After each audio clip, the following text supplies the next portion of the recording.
St. John Henry Cardinal Newman, when he was still an Anglican and a professor at Oxford, at the age of 32, his health turned to the worse.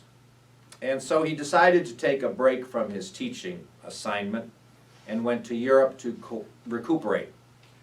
And while he was there, he experienced another sickness, a serious kind of fever, which kept him very much alone.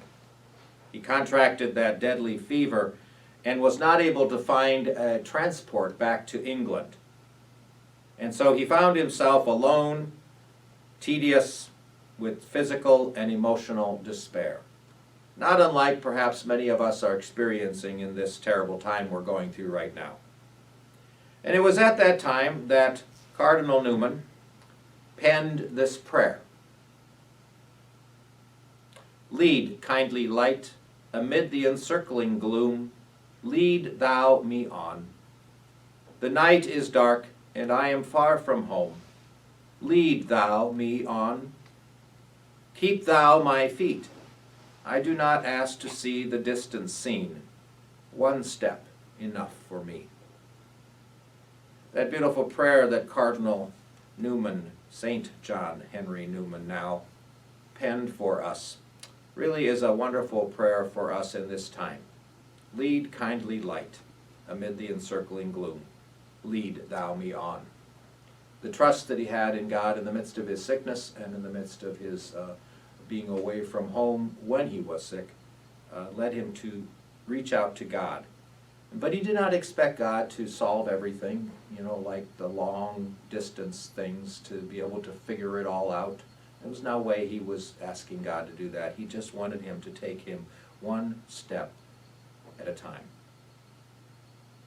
Blindness in the gospel today can be an impediment because for us, we have our own diseases in a lot of ways, our own blindnesses in a lot of ways. Like the story that goes of this farmer who came into this very respectable and high-class hotel in Philadelphia in the late 1700s. And he asked for a room, and the manager saw him dressed as a farmer, dirty and bag on his side, and said to him, he said, well, we don't have any rooms. And he didn't want him to be in his hotel because there were such cultured people there, and this man looked very ragged. So he sent him away, and the man picked up his bag and walked away quietly, never saying a word. Later on that afternoon, he found out that he had turned away the Vice President of the United States, Thomas Jefferson. And so he quickly penned an apology to him, asking him to come back as his guest. And Thomas Jefferson said a nice little letter back to him, and he says, if you don't have room for a common American farmer, then you don't have room for the Vice President of the United States. So in our own lives, too, we have to watch how we categorize people and put them into things because we do not see beyond the surface. We can't see into the heart. So even now, let's keep our eyes open for that unexpected visitor, who it will most likely turn out to be, as Jesus would tell us, his very self. You know who's out there cooped up? Pick up a bulletin. Go and visit them. Drop it off, especially those who are out on the farms, more isolated today than ever. Pick up something and go see them, and just to visit, just for a little bit. When the blind man was healed, the establishment of his day could not see that this common man, Jesus Christ, could possibly be the Son of Man or the Son of God. They were blind themselves. But the blind man himself, even though he got to be physically able to see, also got to be spiritually able to see. For he went from seeing Jesus as a prophet to seeing him as the Son of God, and he kneels down and worships him. Culturally, there is such blindness today.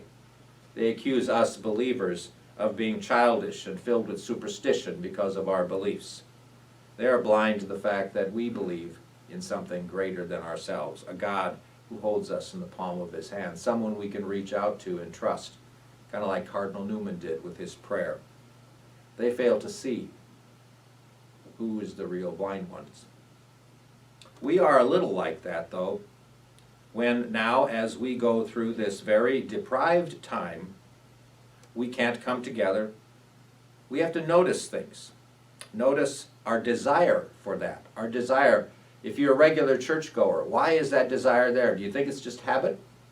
Perhaps it's a spiritual nourishment that you receive there in church that you never really took for seriously until now when it's not there. We hunger for the Eucharist.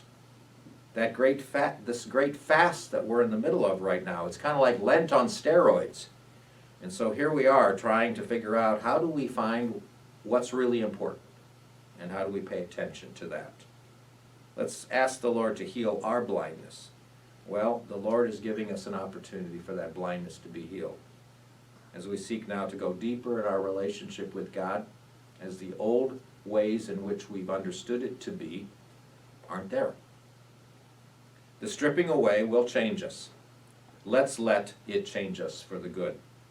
For a deeper relationship with God, a deeper appreciation for our families, a deeper trust in the Lord's goodwill for us.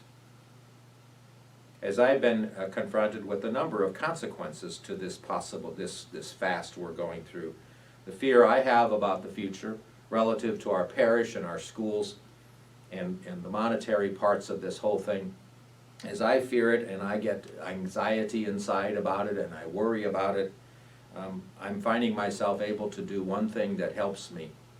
And it's not so much a one day at a time thing as much as it is, I'm only going to worry about tomorrow, not the day after that.